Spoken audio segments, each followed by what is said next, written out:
Hi, I'm David Fraser from DCF Wedding Music, and I've got an excellent presentation for you.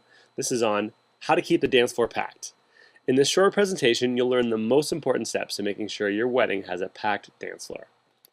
We're going to learn about the best place to put the dance floor. We'll learn about how big the dance floor should be, and where to locate the entertainment. And finally, what you'll need to do as the couple.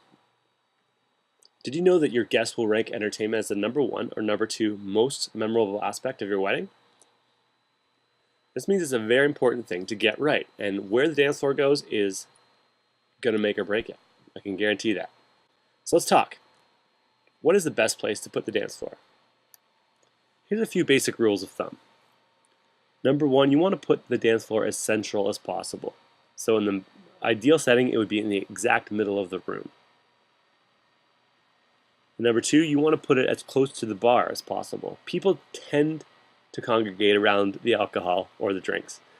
So if you put the dance floor as close to the bar as you can with your layout, that's a great thing. And 3, you want to put the dance floor as close to the guests as possible. Another way to put that might be you want to put the guests as close to the dance floor as possible. Here's a few things not to do. Don't place the dance floor in another room or area. For example, this beautiful tent wedding has a dance floor outside. It looks fantastic, great photo op, but terrible dance layout because people are going to feel awkward leaving kind of the community under the tent and going out and dancing on this isolated dance floor. Same with this photo. Different wedding altogether, I think different photographer, but isolated dance floor, and I'm telling you, the two things in common with these photos is empty dance floor. It's probably because the dance floor is empty most of the night. Also, don't put the dance floor in a corner or at the end of the room, if at all possible. So this layout here has the dance floor at the end of the room there. And as you can see, tables 1 and 4 are quite a bit far away from the dance floor. And then you also have this back lounge area where people are going to naturally escape. It's less than ideal. And I think one way to solve this would be move the dance floor into the center and move the bar where the dance floor is, or closer to the dance floor. Also, make sure you do place all your guest tables around the dance floor if possible. So here's a potential layout I kind of sketched up. Head table at the top, dance floor right in the middle with the tables as close to it as possible, and then your band or DJ to the bottom. Also notice the bar is close. That is really the ideal setting. If you start here and then fill in your where's the wedding cake gonna go and do the other things as an afterthought, then I would say that's the best setup for creating that dance floor atmosphere. Here's another thing that I got from a friend, Stacy, the DJ from San Francisco. This is a great layout. The music down at the bottom, head table at the top, dance floor in the middle, like the previous one, but she also goes into detail about, the path to the grand entrance. So the entrance is up here, and you do your grand entrance, go right to the dance floor. You've got the photo booth and the candy buffet, which we'll talk about later, and space allowed so that people can line up at those different things. Next point, how big should the dance floor be? Here's some basic rules of thumb. Smaller is better, which sounds weird. Smaller is better. Here's the deal. People like being crowded and kind of together. So if you have this huge expansive dance floor, it can very easily feel empty and intimidating. But if it's smaller, people are going to feel like they're dancing together. And I think it's going to naturally, and from experience, I've noticed that more people will dance longer if they feel like they're in a tighter group.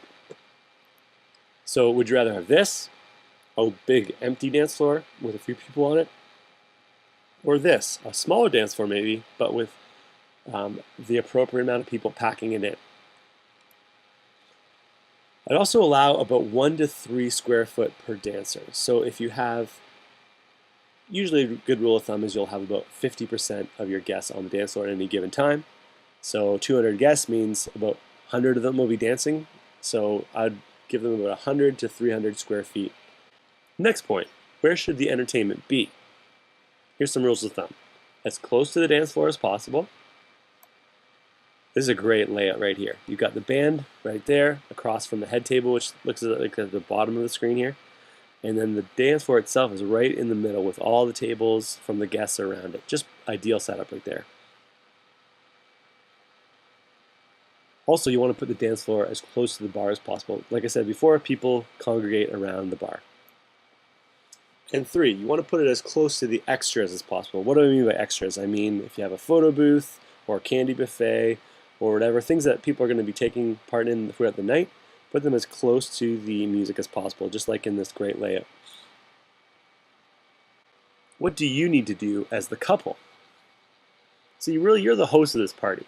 So you do have some different expectations and some different jobs as the host. I think the number one thing you want to do is create an atmosphere of fun. If you expect your guests to have fun, then it has to start with you guys having fun. And that starts really from the get-go of the day. If you're stressed, your guests are going to be stressed. But if you're having a good time, your guests are going to have a good time too. And you also want to create an atmosphere of comfort. There's a time to be cool and aloof, but your wedding is not one of those times.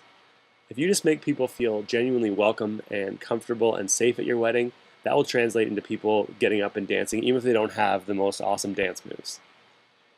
And that leads me to my third point, which is lead by example. If you expect your guests to be up there dancing, then you should be up there dancing. And I'm not saying you have to dance the entire night, but that first 40 minutes when the party is kind of just starting, it's really key that you and your now new husband or wife get up there on the dance floor and enjoy yourselves and give other people the permission to also enjoy themselves, even if they're old, uncoordinated white people.